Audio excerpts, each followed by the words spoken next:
Before we get started with the show, we wanted to draw your attention to our crowdfunding page on Patreon. If you've been enjoying Always Take Notes, please do consider supporting us there. It helps us to keep the podcast going. If you support us on Patreon, you can get a great selection of rewards, including a shout out on the show and a selection of successful magazine pictures. Thanks to our latest donor, Ryan Hall. Ryan lives in Surrey with his wife and daughter. He's hoping to start writing long-form journalism or get into investigative journalism, and he's currently working on a novel. All the very best, Ryan. If you pledge $10 a month, you get a free 2-month trial to Otter worth $26 alongside the other rewards. Otter offers automated transcription and live note-taking for in-person and virtual meetings. I found it to be a huge help when organising interview material.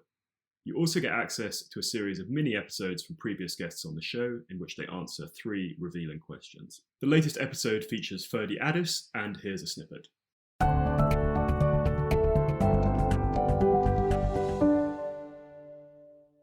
I've always struggled with procrastination. I find blank pages very daunting, the blinking of the cursor. So something I've had to work on for a long time is developing strategies to overcome that initial aversion. And the best strategy that I have found is to work in very, very tiny increments. Sometimes set myself as a goal to write a single word, or to sit on a chair and just think about what I'm going to write for 5 minutes. And it sounds absurd, but these tiny little grains of sand do add up.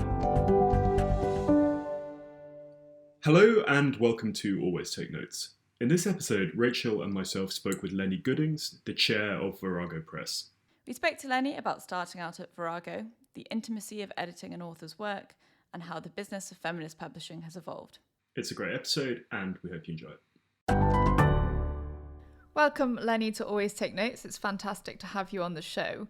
Like many of our guests, your interest in the written word seemed to have started when you were very young, as young as 5, I believe, with the typo in a book. Could you tell us a little bit more about that? Yes, I know, it just sounds amazingly precocious, doesn't it? Obviously, I didn't know it was called a typo, but I remember I was reading a picture book in bed, and I discovered a mistake. It was probably an as or an and or it or something. It was just a 2-letter, little small thing. And I remember being really excited and also feeling like I was the only one who had discovered it. You know, I thought it was a private discovery that there was a mistake in this book. But what it really gave me a sense is, oh, there's humans behind a book. You know, I think up until even up at that age, you know, you just think books are, you know, they are a contained, finished item. I don't know where I thought they came from, but I didn't believe that a human being was behind them. So that was my first inclination that, people write these books. Of course, I thought the author had made the typo, not the typesetter. And it felt to me very exciting, but also I had this sort of feeling like I was slightly slipping between the printed lines, you know, so it was magic on many levels for me. Could we talk a bit more about then how you specifically got into publishing when you were a bit older? I read that you were working at a bookshop on Vancouver Island and you would have the reps from the publishing firms coming to talk. Is that right? Yeah, it's actually kind of the same sort of thing as suddenly seeing behind the book. I mean, I had no idea that there was I didn't understand creative industries at all, actually, but I certainly didn't understand a publishing industry. And even though I studied English literature and was obviously a big reader, but I didn't know that how books were made, or I didn't think about that. And then I worked in a bookshop called Borough Grove, which was after the Jabberwocky poem. It was a sort of take on that, and it was run by an Englishman, and he and his wife ran this very small independent bookshop, and the reps used to come in and start and sell us books, of course. And that's again, I suddenly thought, oh, it was a bit like the typo. I suddenly thought, oh wow, curtains were parted, and I suddenly thought, oh, there's obviously, you know, behind the books, there's not just authors, but a whole industry. So then when I came to London, my first thought was I'd like to try and get into publishing, because at that point, the Canadian publishing scene, which then became extremely exciting, but at that point it was pretty much a case of importing. So we had a lot of books to Canada that came from America or from Britain. So the Canadian publishing scene wasn't terribly vibrant. But then after I left, it, you know, Michael Ondaatje, Margaret Atwood, Alice Munro, it's an incredible number of authors who've come out of Canada. But then it was a bit quieter. And when I first, so I can tell you, so quiet that when I got to London, people would say to me, does Canada have a reading culture? They would we know Joni Mitchell, but, does anybody write books? Do you read books? I have to say, British people were a little bit rude about Canadian culture when I first got there. Yeah, there's a great quote in your book, A Bite of the Apple, as well, about Margaret Atwood saying that she was greeted with a sort of dead-eyed stare when people asked her about Canadian culture. But it was a Canadian book and a British book, I think, as well, that sort of inspired your move to London. The British book was 84 Charing Cross Road by Helen Hanff, which is this wonderful story about a girl from the New World writing to these old gentlemen booksellers in a bookshop, 84 Charing Cross Road, which no longer exists. And it was during the war, and she started ordering books from them, and they got interested in her, and then she'd send care packages back and forth. Anyway, so it made me, I identified very much with that New World girl. And then the other book was by a Canadian woman, Margaret Lawrence, who's not very well known in the UK, sadly, Laurence. And she wrote many books. One of them was called The Diviners. And in The Diviners, the young woman she has two relationships. One is with a sort of backwoods, heroic sort of man of little words, and the other one is with an intellectual. And she's going back and forth deciding which one to go with. And I was slightly in the same position. And I had, in the end of her book, she drops them both and goes to London. And I thought, I'd do that too. So, this was in the end of the 70s. And even though I had crossed Canada, I had worked in a bookshop, I thought of myself as an independent woman, I still had the idea that I would be defined by my man. That whoever I married, whoever I was with, partner with, whatever, would dictate my life. I hadn't, chucked that idea deeply internally, even if I had intellectually. And so it was a good, flashpoint for me, thinking, no, actually, you don't have to attach yourself to somebody to have the adventure or to define yourself. You do it yourself. And, that was pretty profound for me, I have to say. And is it correct that when you got to London, you ended up working on a biography of the Queen and then decided you had to find another line of work? Yes, that's right. So I sort of wandered around London. I was very naive. I would even knock on doors. I thought that's how you got jobs, actually, to be honest. And actually, I did get a few jobs that way. But one of my first jobs was working for a publicity company. And it was sort of as the book trade was changing, the book trade at that point, when it did advertising, for example, it didn't rarely mention the price because it was thought vulgar to mention that books cost money. So it was a very gentleman's profession. And I got a job working for a publicity company, and that was a new idea, that books and that authors could be their own promoters. That the personality of an author would start selling the book. It was a newish idea for the book trade, not for the rest of other creative industries. And so I worked on a book by Robert Lacey. It was called Majesty. So it was biography of the Queen, that's right. And so I worked with that company for about a year. But it was at the same time that everything was really happening politically. There were marches in the street. I had by this time ended up living in a sort of cooperative house. I was reading Spare Rib. And I saw, feminism and politics was so much in the air in my normal life, but not at my job. And so I thought, I've got to go and I've got to get a job that is more to the point, really. And I thought, and I believed that books could change the world. So I do still believe that. And so I sought out other places, and I went to Writers and Readers, Publishing Cooperative, and to Virago. And you started at Virago in 1978 part-time. I was interested to see in your book that you kept a copy of the letter that you sent to Carmen Clill, sort of offering your publicity services. I'm guessing then you knew at the time that this was going to be something quite revolutionary and special. Actually, Carmen kept it. No, I didn't. She kept it and gave it to me after a certain amount of time. So she knew you as something special. Well, I don't know. She keeps everything, so maybe she thinks I'm special. I had an inkling that it was going to be a powerful organization. Yes, I remember, because I originally came to Britain thinking I would stay for 1 year and do anything. It was a sort of wild card sort of feeling, and then I'd go back to Canada, and get a proper job. So I remember I wrote to my parents after I got to Virago and said, I think this is quite important, this organization. I think I'm going to stay a bit longer. So yeah, I did have a sense. I mean, unsurprisingly, the letters and the kind of the response we were getting from the press, it made you realize that actually this was, there were a lot of small and radical presses at the time. So Virago wasn't alone, although it was one of the first feminist ones. But it made you realize just the sort of the way it attracted both, people who put it down, and the way it attracted writers, and the way it attracted librarians and booksellers, etc. You could just see that, it was a catalyst, really, I would say. And it was really, that was exciting. Very, very hard work, it has to be said, but also very exciting. I was interested that Carmen was Australian and you're obviously Canadian. How important do you think it was, that kind of outsider perspective coming in terms of getting Virago off the ground? And how were you and also her perceived by, as you say, this pretty old school British publishing firmament at that time? I think the fact that Carmen is Australian and started Virago is absolutely interrelated. I think she got very fed up with the sort of old boys network of publishing. She got sacked something like 3 times before.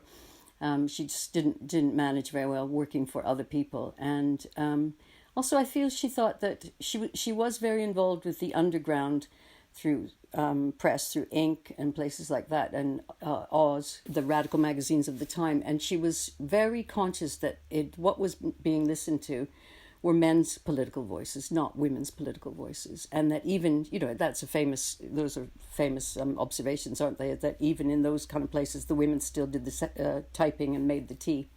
And so she was determined, to set up something that their women's voices were heard.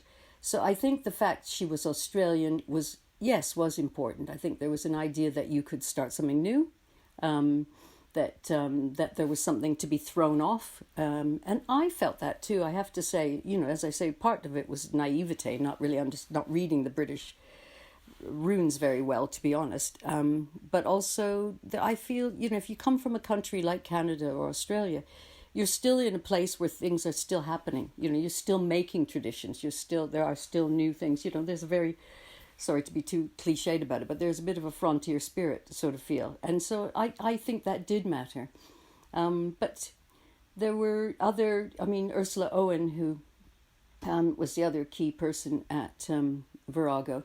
She was a German. She was born in the UK, but she's a German refugee. Her family were German refugees. So again, you had an outsider feeling, and I think the feeling of, I would say it's about not having the fear, and partly it's not knowing enough, frankly, but it's also just not having the fear of the systems, of the class systems. I mean, it's a really nice thing to be able to be a North American in Britain, because people can't read your accent. They can't put you in a place right as soon as you open your mouth, and that's a great advantage in your country, I have to say. I mean, I consider it my country now too, but even now I can slide through and people don't know quite who or where I'm from. When you joined Virago full time in 1979, you were the publicity director, or publicity manager. Sorry. What were some of the things that you were doing as part of that role? Was it accompanying authors on tours, or I think I read in your book that you didn't have quite the budget to accompany someone, so you were kind of ringing up and organising it remotely? That's absolutely right. So when I did Majesty, for example, there were a publicist and a publisher came, and we had fabulous cars and hotels and things like that. And the first book I did for publicity for Virago was Make It Happy: Sex Education for Teenagers by Jane Cousins, and we had no budget. I just had to send her off on the road all by herself, and that was, she's grown up, she could manage, but it was a totally different way of doing things, and everything had to be done in one small room. We didn't, it was the early version of open plan, so all conversations, all my selling and my pitching of books, no email, of course, everything was done by telephone or letter. So everything was very shared and public. It's a different way of doing things.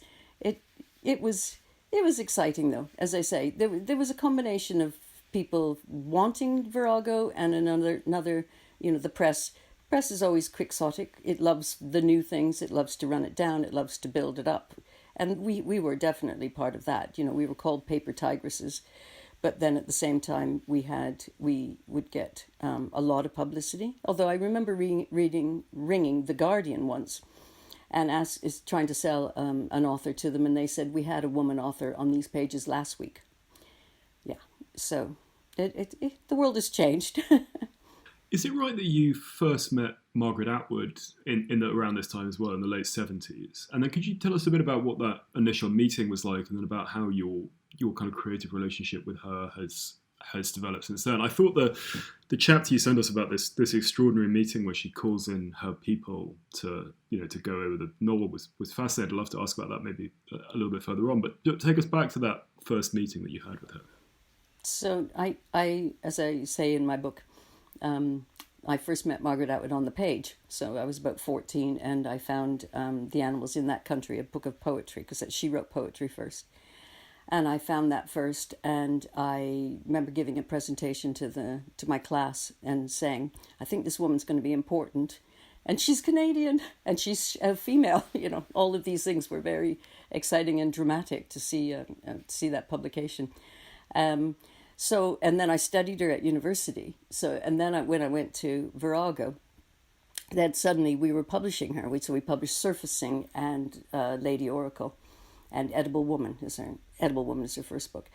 And she came to the office, and there I was suddenly to be the person taking her around, Britain. And also I didn't know Britain very well myself by that time. But so I was very... Even by then, I had met some quite famous people that Virago published, and so I was okay meeting famous people, but meeting Margaret Atwood for me, it's like meeting the Queen for us Canadians, and suddenly to be in charge of her was very, very exciting, and she was great. She was funny. She's a very, very funny woman, very droll. I think so. Her sort of reputation is that she's quite tough, especially to journalists. But the fact is, what she is she's very clever, and she's very on it, and she doesn't like sloppy thinking, and there's a version of her not suffering fools, but basically she's just pushing you to be sharper and not ask sloppy questions and to know everything, I remember one time she said to us, what date do the books leave the warehouse? And I thought, oh my God, I've never been asked that question before by an author. She's across the entire industry, which is really impressive. Really, she's certainly one of the most clever people I've ever met. But also, she's very DIY. So, she made some of her first jackets, not for us, but for Anansi when she published here published in Canada. And with letter set dots. She also would accompany me when we carried around books. She was fine carrying her own books. She would say things like, I'm a person who used to, pull my poetry books on a sleigh across snow, to poetry readings in the Northern Ontario. So, she's very game. I really love that aspect of her. So we quickly, became friendly. I mean, she was very welcoming to me. I'm very excited that, there was a Canadian in her British publishing house, I think. And we've gone on knowing each other, and I told you that I inspired one of her stories. Maybe you'd like to ask me about that later. Yeah, would you like to tell us, obviously you've told us ahead of this recording, but please tell our listeners about this extraordinary story and how it ended up in one of her short tales. So the story is called The Whirlpool, and it's in her collection called Bluebeard's Egg. And it's the story that I told her once when we were on a long train journey. It was in the days when the train from London to Glasgow, we were going up there for book readings. It took 8 hours. to do those train journeys in those days. And so there was a long time to have lots of conversation. And so I told her this story, which is when I was in university, some friends of mine were involved in a sort of raft ride, a raft ride in the Whirlpool Rapids below Niagara Falls. And I had grown up, again, this is me, devoted to seeing my life through books. One of my favorite books as a child was Daredevils of Niagara, and I grew up near Niagara Falls. And so, you could go under the falls, you could do Maid of the Mist, all sorts of things. And, we've all been fascinated by that. And Blondin went across on a tightrope. So when my friends said that they were working for this travel company and there was a new ride which was going to go on a rubber raft, 40-foot long rubber raft, and ride through the Whirlpool Rapids. So there's the falls and then there's a bit of river and then there's this pool called the Whirlpool Rapids. So if you look down on it, it looks like a boiling pot of water. And so we got on this raft, 40 of us, and took off. And unbeknownst to us that the Niagara River is also part of ways we get power. And they control the water. And that day, not knowing that this raft ride was being trialed, they had opened the gates, so more water came out than normal. And we were riding the rafts and it was exciting. And then suddenly we looked up and there was a 30-foot wave in front of us. And so we rode up the wave. And then, of course, it couldn't go any further. So it just flipped over. And the woman behind me drowned and 2 other people drowned. But obviously I got to the edge, as did my friends, which was extraordinary. And I did think I was going to drown because they're in the middle of that rapids whirlpool. So anyway, I told all of that to Margaret Atwood, and at the end, we're on this train ride. She said, "Can I have that story? You don't often get urban disasters." And I said, "Yeah, you can have that." And about a year later, I read the story. And what was extraordinary, she took no notes, and we were on that train for at least another 4 hours. And everything I had said, all my dialogue, obviously how I felt, she could pick that up, but actually what I had said, I had thought while I was going to drown, was all there. So for a Canadian, being her story is pretty good. Were you struck by her asking permission? I mean, it seems that, obviously this issue of how writers assimilate material from their lives and what the kind of ethical approaches are to that. Were you surprised that she'd asked you for permission, or is that her way of operating, or how did that fit into the piece? I don't know if that is her way of operating, but I mean, it was so particular. You couldn't, there's how many, that's the only raft ride that's crashed in the Whirlpool Rapids. So, she couldn't just nick it. But yeah, you're absolutely right. It's a good question about writers, because I think writers can be quite unscrupulous, to be frank. Most writers will admit this, won't they? That they sit in terrible places and what they're thinking, and terrible moments, and what they're thinking is, what does this feel like? How can I use this? Even Margaret Atwood has a very funny line, which she says came from Alice Munro, I think, which is, when anything's bad, or when you take people on tour, I can tell you things, very, very bad things happen. Not crisis, but terrible things like awful food, and people haven't read the book, and trains are missed and all that stuff. And she'd always go, "Never mind, Lennie, it's all material." So it's all being fed into the stories and how you write. But I do think writers can be quite rapacious, absolutely. And sometimes I'm a bit shocked myself when I'm editing, and I say to people, especially when they're writing memoirs, "Does your family know? Have they read this?" It's what goes in print. I think it's very interesting about memoirs, because, and even I've done it myself, writing my Bite of the Apple, which is that what you set down in print becomes the truth, even though everybody knows it's just your opinion, isn't it? It's your recollection. And you'll know too yourself when you talk to your family, when your one sister brother says such and such, and you think, wow, that's so not how it happened. So you've always got these different interpretations of how it felt. But when it goes down into print, it locks it. That becomes the story. And I think that's a danger, and that memoirs need to be alive to. But in some ways, there's nothing you can do about it. Of course, it is your opinion. But you do need to be alive to the fact that you're sort of trampling all over everybody else's life as well, en route to finding yours. It's It's a tricky thing. People say they don't want to be around authors, or sometimes will say, is that going to go in your story? Although sometimes people want to be in a story and then are sad if they're left out. But it's where else do you get your ideas from? I mean, I've been very interested listening to a few people talking about what it's like having been in lockdown, and so that you've lost that extra stimulus, because of course you think writers would be the ultimately easy ones with lockdown, wouldn't they? They're used to sitting in a room alone with no stimulation, but actually, of course, they're not. That's where they do their work. But then they go out, they sit on buses, they overhear things, they, you meet people, whatever, and you realize that actually you need a lot of stimulation to be a writer. Yeah, as you say, to pick up those sort of character details and find inspiration for little anecdotes and side plots. To return briefly to Virago, well, I suppose not briefly, but could we talk about the arc of your career, how you went from publicity manager to marketing director and then to publisher? And we'll get on to your work as chair later, but what was that journey like? And also, how easy was it? And then you said that the work was hard, but how easy was it in those early days to make a living? I read that your salary was £3,500 and it was not particularly easy to make ends meet on that. Even to this day, publishing is not well paid. So that hasn't changed all that much. Entry points in publishing is still around 27,000. So that you're not going to. That's a great flaw of publishing, because of course, who can live on £27,000? Somebody who either, in my case, I was living in the equivalent then. I was living in a squat. I was living with a boyfriend. You couldn't be independent on those kinds of salaries, or as you know, the mummy and daddy bank, and who gets to have that kind of support.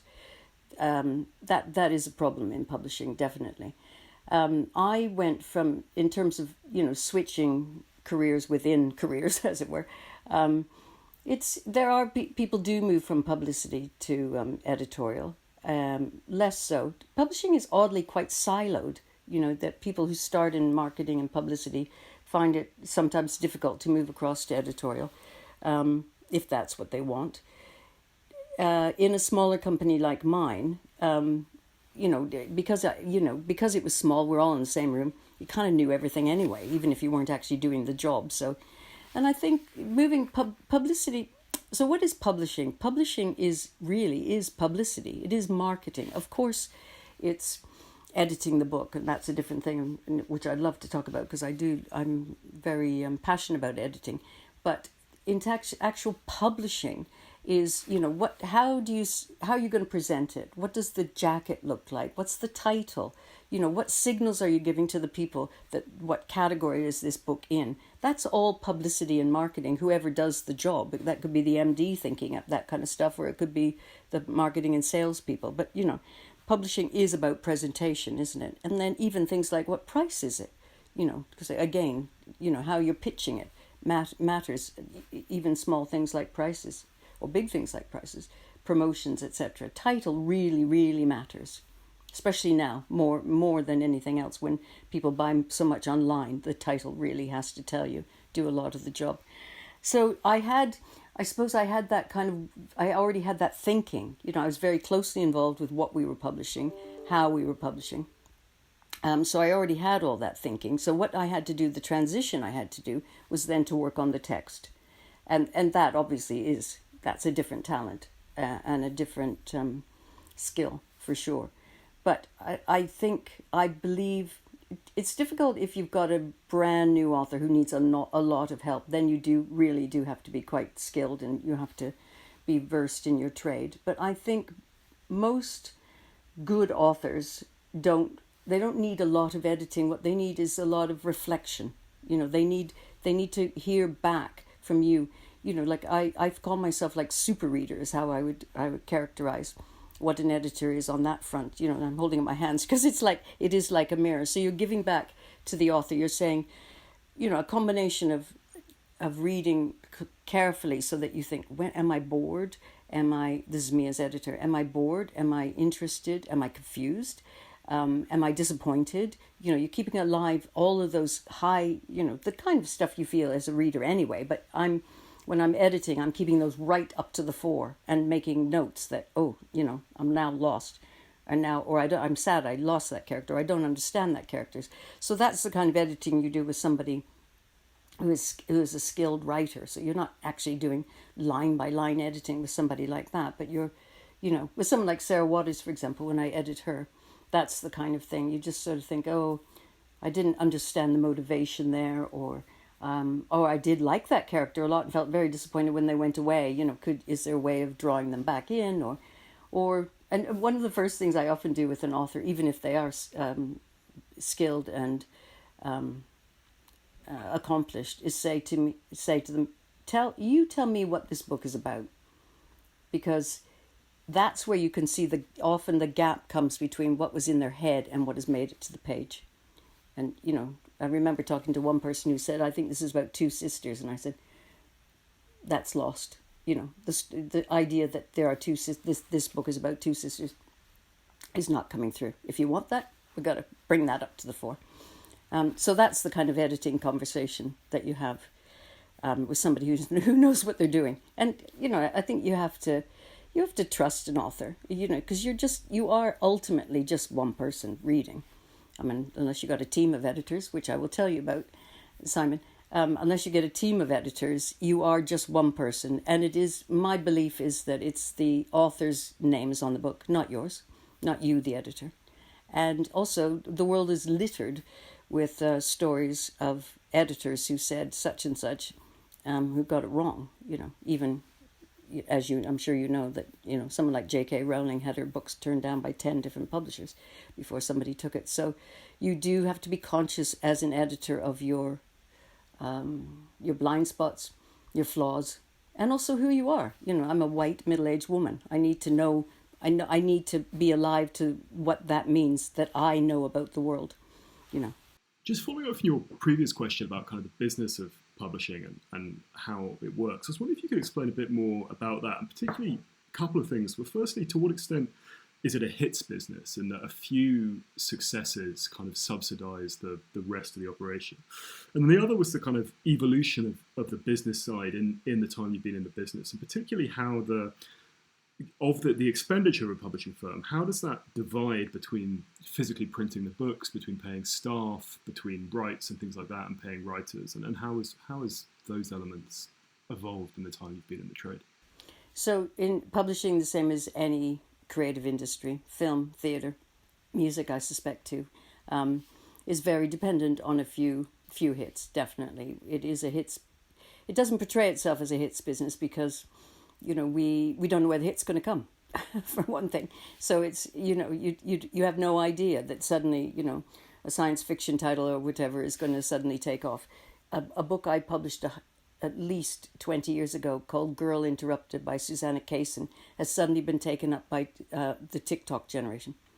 So suddenly that is starting to sell again. So you have no idea, it's where things are going to pop up. So you're hoping, you put it out, you believe in the book, you do your best, you make it as good looking and with the best title and the best editing you can possibly do, and then you just sail it out there and you hope that's where you kind of hope it gets taken up. And as I say, it's so arbitrary sometimes where hits come from. But most publishing, as I say, most creative industries are built on something like 80% of the books we publish either break even or lose money, and 20% are carrying the can. But as I say, it's not, you could sit here and say, oh, definitely J.K. Rowling is carrying the can and she obviously is for lots of people. But as I say, you have no idea. Something else can pop up and suddenly be a hit for a year or something and manage. One of our best selling books from our backlist is by a woman named Marguerite van Geldermassen, who wrote a book called Married to a Bedouin. So, and it does extremely well. So you never know. And that's why you have to publish a broad range of books, actually. In terms of how the business has evolved since I came in to publishing, I would say it's become more, it is sadly more based on hits, to be honest, and because of the online, the fact that most books are bought online now, And I don't mean just during COVID times, but so how, there's this awful word called discoverability, which is awful actually, but anyway, discovering books. You don't, on the whole, you don't browse online, do you? I mean, you'd follow, like, if Nigella Lawson tweets, again, she's another person, good influencer. If she tweets something, you might go and find that book. But you're unlikely to go online and just wander around, are you, in the way that you do in a bookshop? So the serendipity and the kind of localized, I think, is the other thing that's really gone. So when I first came into publishing, for example, there was the bestseller list, but there was also an alternative bestseller list. And that was there were a whole range of bookshops in the UK. There were probably 200 maybe, who identified themselves as either independent or radical. So, and they would feed into this alternative book selling. Or you could have a Scottish bestseller, or you could have an Irish bestseller, whatever. And that is, like every bit of globalization, that's kind of flattened out in a way. And I think, that's sad, and that makes it harder. It makes it harder to launch new voices, because you've got to get them up there pretty fast. Otherwise, they do just remain down in the shallow end of selling. I think that's sad. The other thing that went, sorry to be very technical, is the net book agreement. So there was a net book agreement in the UK, which went in 95, I think, and that was a law that said each book had to be sold by at the same price. So what that meant was, it wasn't obviously not free market, but basically, so a little corner shop was selling, the latest Robert Harris at the same price as Amazon was selling it. Well, it was pre-Amazon, but Waterstones. And when that law went in favor of thinking that consumers would have a better deal if retailers could put promotions and price promote.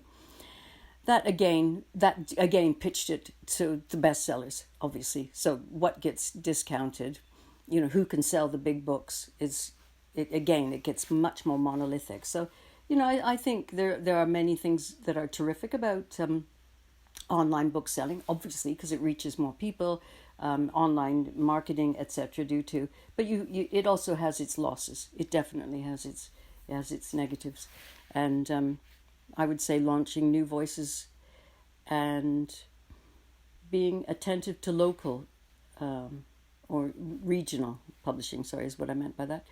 I would say those are losses.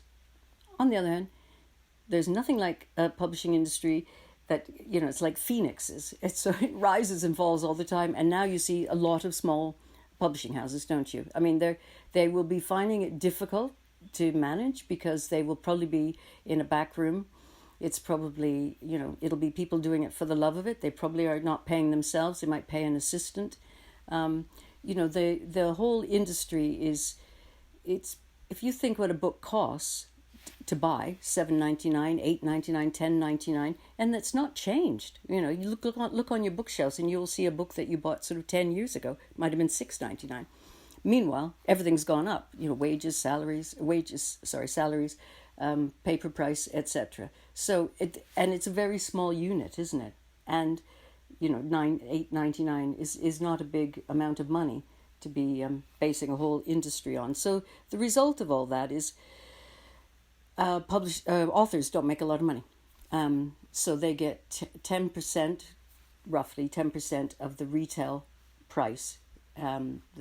So that could be £1 a book. It could be, 89p, something like that. So you can see that this is why, the Publishers Association and the Authors Association do surveys, and they discover that most authors are making something like £4,000 a year. So it's not a good career choice.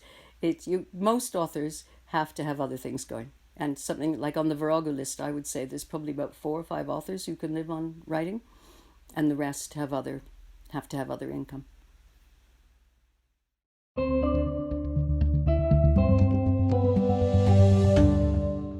Message from our sponsor, Vitsu. Marta's story.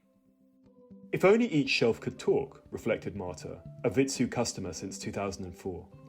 Her shelving system began modestly and has grown over the years. It travelled with her from London to Valencia and now Amsterdam. This is the 5th time Marta has bought from Vitsu. Every time, she speaks with her personal Vitsu planner, Robin, who reorganised her bookshelves to fit her Spanish walls and her Dutch house. He even sent her extra packaging to protect her shelves with each move. You might say that their relationship has become a friendship over the years.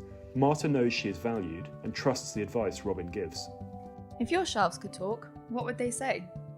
Vitsu's 606 Universal Shelving System is a modular, adaptable kit of parts. It can form the perfect home for your books and even the desk from which to write one. Visit vitsu.com, vitsoe.com, or request a free brochure via email at vitsu.com by quoting ATN 606. Vitsu, makers of long-living furniture by Dieter Rams.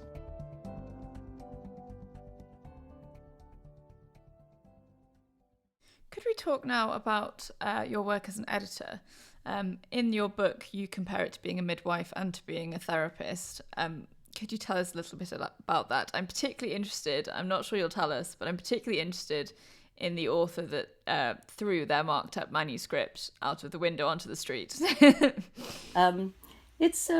I've called that the chapter in my book, The Intimacy of Editing, because I think revealing your writing, often I will be the first one. Sometimes people give to their partners, but sometimes that's not a very great area. If you want to keep your relationship alive, you might not hand them your creative work, actually, because you don't want to hear unless they say it's brilliant. It's all downhill after that on the whole. So sometimes I'm receiving something for the first time. I think writing is very exposing. I think you can, what I also say in the book too is I feel like you can tell who an author is through their writing. Even if they're writing fiction, you can see what their concerns are, can't you? You can see what their sensibility is. I'm not going to say you can tell whether they're a nice person or not, but sometimes you can, I think.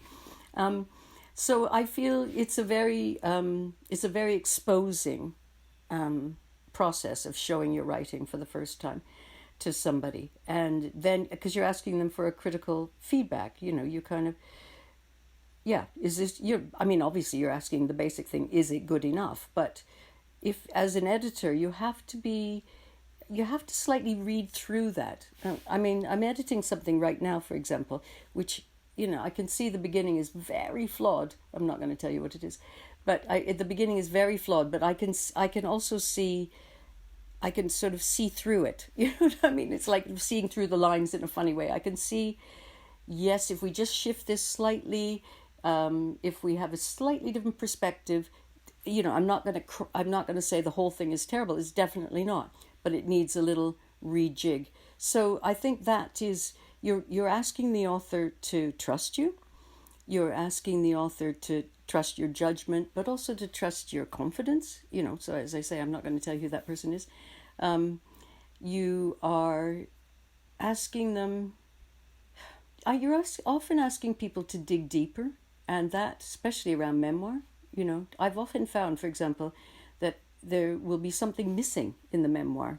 I think, I just can't entirely, this doesn't make sense. It either the motivation doesn't make sense, or the weight that you're giving this doesn't make sense. So you have to ask, and that's where the therapist slightly comes into, I have to say to an author, look, I'm not saying you have to put this in the book, but I need to understand what is at the heart of this. Is there, I worked with somebody who finally said that her mother really suffered from some mental illness challenges, but she didn't want to write about that. So, but I had to get that information so that we could make the puzzle work, basically. The reason I also said it was like a therapist is because you're intensely, at certain times, you are intensely speaking to somebody, once a week, even, whatever, and sort of digging deep. But, I'm saying all this as if it's just one way. It's not. The author has to decide if they don't want to do that. They can say, actually, no, I don't want to tell you, or I don't want to go there, or whatever. And if they don't want to go there, completely fine. But then we have to work out a way, to make sense why, that the reader is going to find a hole in that thinking too. But I think it's a great joy, it's a real pleasure That's to be able to work with clever people. It has to be said, clever, creative people.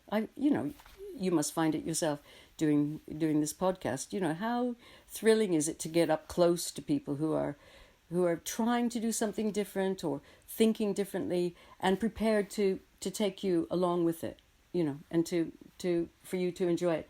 And I think it's different. Journalism obviously has a version of this, and certainly you will have this with your podcast because you're asking good, intense questions. But with a writer, you're with them. You're with them. You could be with them for years. But when on a book, you're with them for years as well. But, someone like Linda Grant I've published, we worked out the other day, I think we've been together for something over 20 years. So that's a nice, important relationship, and one that comes of great trust. And, she says, I just cringe when we get together, Lennie, and then you show me my manuscript bristling with yellow Post-its. And oh my God. She said, but I know you're right, so it's okay. And then we have a sort of horse trading. With Linda Grant, I have slightly horse trading. So I say, I'm not sure about that. And she goes, I want that. And I say, okay, you can have that. But what about this? So it's, but you have to have trust for that. My God, that has to build up. You couldn't, when you first start working with somebody you've never worked before, it really is, it's a bit like going into cold water or something, you know what I mean? You have to go really, really gently in case you step wrong, because as I say, it's a very exposing, precious piece of work. They've handed you their baby, and you start saying, well, I don't like the way the ears are, you know what I mean? That's kind of, what are you going to do? Pull the baby back, aren't you? So.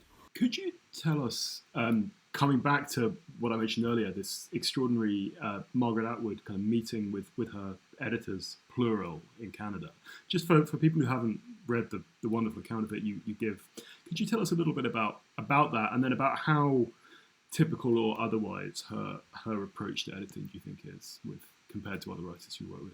I mean, lots of editors have more than, if you've got a international relationship, mainly the English language I'm going to talk about. So you might have a British editor and a Canadian editor and an American editor. Sarah Waters does, Sarah Dinant does, for example, too.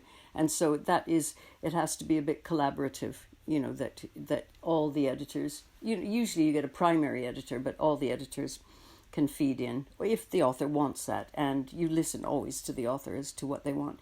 So Margaret Atwood I don't think she does this anymore, but she did have a system, because she had a lot of editors. She had paperback editors, hardback editors, Canadian editors, American, British, etc. So she came up with this idea that everybody would read the manuscript and then meet. And I went with the manuscript I got involved became The Year of the Flood, which is part of the Oryx and Crake trilogy. And she invited us all to Toronto, and it was winter. It was very cold. And we all came to a hotel, and we'd had a little bit of the manuscript before, which I had read on the way over on the airplane. And then when we got there, the rest was handed to us. And I think there were, between the agents, I think there were about 8 of us actually. And each of us were given a box with the manuscript. It's very particular to Margaret Atwood, I'm going to say. Nobody operates like this. But anyway, each one of us were given a box, and the box was a different color for each of us. Mine was green, and with green ribbon on it. And then we had a little goodie bag, and the goodie bag had cough drops and chocolate bars and whatever.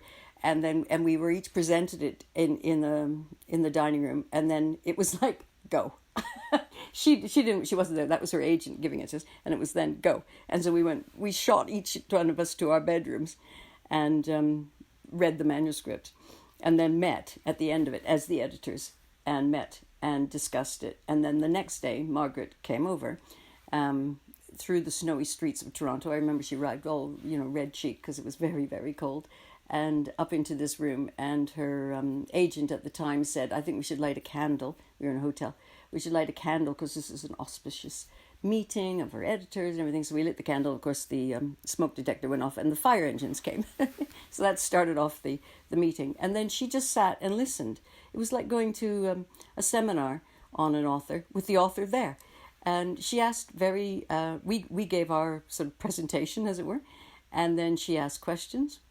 And then she took notes. And then she took those notes, went away, and we had supper. And the editing comments we had made definitely, were taken in, and but it's very unusual. Nobody, I don't know anyone else who conducts that gets editors to have an opinion like that. I mean, that many editors, but also in one room. It was exciting, but also it gave another, because I mean, we're all human, aren't we? So there was a sort of, you felt a slight competition. Can I read fast enough? Am I clever enough? Kind of, is that other editor smarter than me? Does she know more? Kind of all that. That was a new play on the way of editing too. I was wondering whether there was a kind of race to finish first. Well, weirdly, I don't read very fast, but I read very fast, and I was one of the early finishers, actually, and other people said they hadn't quite finished, and I thought, oh, am I showing off? Did I read it closely enough? Kind of all this sort of stuff. It was funny. Could we talk a little bit about how your editing duties fit in with your role as chair, and what the differences between chair and publisher are? Well, I think it's quite particular to Virago, to be honest. I think there's other forms of chair that, I not even every publishing house has it. But my feeling was, I've been there a long time, as you know, and I felt, one of the things you have to do as publisher, I've always had two P's for in my mind. One is profit, obviously, and the other is profile. And, that you've got to make sure as a publisher that you're, especially when you're a publishing house like Virago, which is, sort of reflecting back or trying to advance politics of sexual politics and gender politics, you've got to be alive to what's happening. So my feeling was that we needed a younger publisher to come in. So Sarah Savitt is the Virago publisher now, and she's just 40. And we've got a lot of younger people too. But, but I also believe you need the broad range. So me still there doing my authors. So I don't commission authors anymore, but I still have my stable of authors, which, Atwood and Marilyn Robinson, Sarah Waters, etc. You've got to stay relevant as a publisher, especially as a political publisher. And so you need a wide range, and you need the other thing that people are doing in publishing so much more now, which is really good, is we're being alive to diversity, and that's a really, who gets published, who are the gatekeepers of publishing, who decides gets publishing, who I've written about this, that the fact is, as an editor, you're the first gatekeeper basically. So the manuscript arrives to you, and you decide whether you think there's a market for that. Now, how are you going to decide whether there's a market to that? Obviously, the first thing is, do you like it? So who are you? As I said, if you're a white middle-aged person, you're going to like, you're going to have particular knowledge, experiences, whatever. And so you need a broad range of editors who are taking on those books, who are saying, yes, there's a market to that. And I think fabulously, wonderfully, at last, publishing is actually waking up to the fact that, the way the model, the old model, which, was mainly, when I came into publishing, was mainly male Oxbridge, who published their friends, basically. Now we're waking up to the model that doesn't work. And, I mean, my feeling is that it's social movements who change publishing.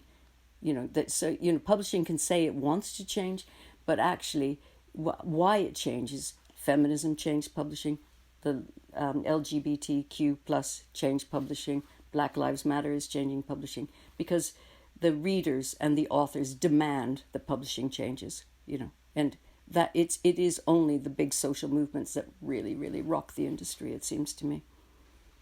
We're coming up against the end of our time, but I had a final question, which was about when Virago was taken over, when it moved from being an independent to being part of a large corporate publisher.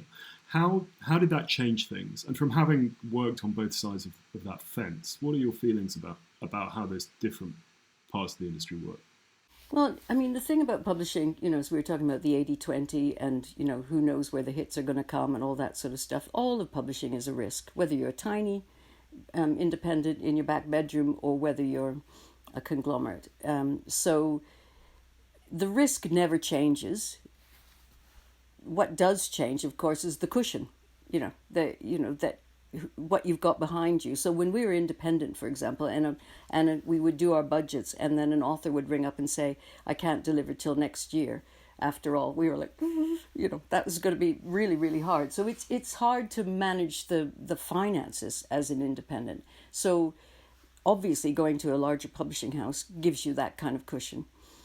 What I think could have been bad is we could have gone to a larger publishing house that decided they wanted us to be different, and they didn't. So going to Little Brown, which is owned by Hachette, Hachette and Little Brown have always been a publishing house that respects the idea that there are different publishing houses for different reasons, and that a variety of publishing experiences and publishing books is going to serve you. So I think the fact is Virago was fully formed. We were already over 25 when we got there, and so they knew who we were. They knew who we enhanced their publishing, frankly, rather than us coming, crawling in saying, please save us. So I think, that kind of dynamic made it clear that there was never any idea of asset stripping or anything. I mean, what you do give up, of course, is you have to convince more people. In a small publishing house, you turn around and probably say to your partner, I think this is great. And the other partner goes, okay, let's publish it. In a bigger publishing house, you go to a meeting and there's a table full of probably 25 people who you've got to convince. So, the hurdle possibly is greater. But what you do also then get, which is why I was keen that we went to Little Brown, is you get the might. As I was saying earlier, you get a global reach. We suddenly started selling a lot more books in export, for example, but also you get, as the world of book selling becomes more monolithic, you need might to get into Waterstones, to get into Amazon, etc. So, that's what we are a product of how the publishing has changed. But because we had a strong identity, there wasn't a sense of that we needed to change the kind of books we published. So for us, I would say it's been a great experience. That's obviously not true for everybody, and there are, we're the only of the original feminist publishing houses that got set up in the 70s. We're unique, aren't we? So it was it's not a move everybody was able to make easily. A final question for me, because we are very much at our time limit, but you wrote that you've made mistakes as well as good choices and you've taken unpopular decisions. Can you tell us about any of them? Ooh, that's not a good end. Well, you can focus on the good choices if you want. No. Well, I think it's thanks, Rachel. I don't mind actually asking that question, because I think with publishing comes a responsibility, and one of the responsibilities is that we're politically motivated, we're literarily motivated, however to say that, we're motivated by good literature and quality literature, but we're also a business. And so you have a responsibility to your authors, to stay alive, to pay their bills, to pay their advances, to pay them properly as best you can. You have a responsibility for the people who you employ. And so with that kind of responsibility also comes, choices like having to, at one point we had to make people redundant, for example. That probably is the worst thing I've ever had to do. Obviously, it's way worse to be made redundant, so I'm not going to own that as my own pain, but that's a pretty grim thing to do. But it does come. You can't just have power without responsibility, and you can't run a business without taking some tough decisions, and that's what I meant about doing, some of the tough things. The good decision, I'll put a good decision on the end, was I would say someone like Marilynne Robinson. So this is the good thing about being, in publishing for a long time. I had read Marilynne Robinson's book, Housekeeping. I don't know if you've read that novel. It's the most wonderful, one of my top 10 novels. And I'd read it years ago, and I wanted to publish her. And I kept going to her agent in America and saying, if she ever wants to change, she was at Faber. If she ever wants to change, could I please have a chance? And she then turned in The Beginning of Gilead, and to be frank, I couldn't quite understand what was going on. And obviously, Faber made an offer, but the agent didn't think it was good enough, and she knew that I was in the wings saying, I will always publish her. And I got hold of it, and I thought, I don't know what's going on in this book. But what I do know is anyone who could be the genius who can write housekeeping is definitely going to write a good book. So I just sort of blagged my way through the editorial meeting saying, it'll be brilliant. And I just gave them like 2 paragraphs so nobody else could see that I didn't know what was going on either. And I was right. That was the thing. That was a good move. That was a good instinct. That's a lovely note to end on. We are over the end of our time, but it's been a fascinating discussion. And Lennie, wishing you all the best with your projects going forward. Thank you for joining us. Oh, thank you. Thank you for asking such good questions.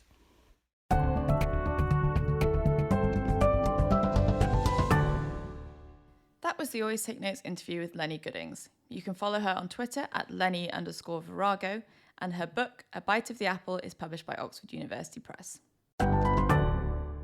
Hello, it's us again. Simon, what was your main takeaway from our chat with Lennie?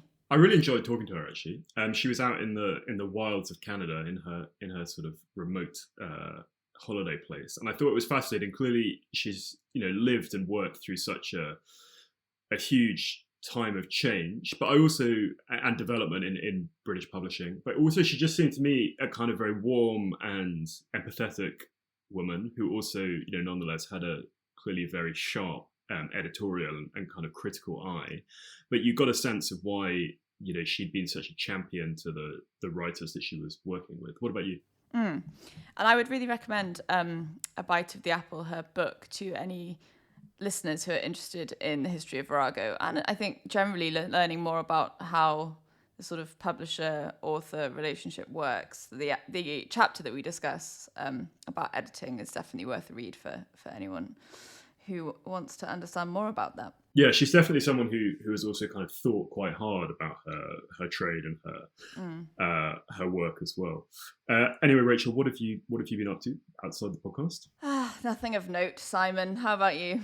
I've been quite busy. I've been working on the paperback revisions for my book and trying to finalise this new proposal, which I've given myself a deadline of the end of next week for. So with luck, that will get done fairly soon.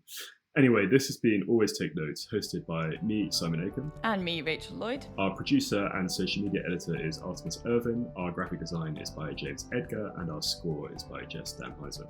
If you'd like to follow us on social media, you can find us on Facebook and Instagram at Always Take Notes, on Twitter at Take Notes Always. If you'd like to support us on our crowdfunding page on Patreon, we're on there as Always Take Notes.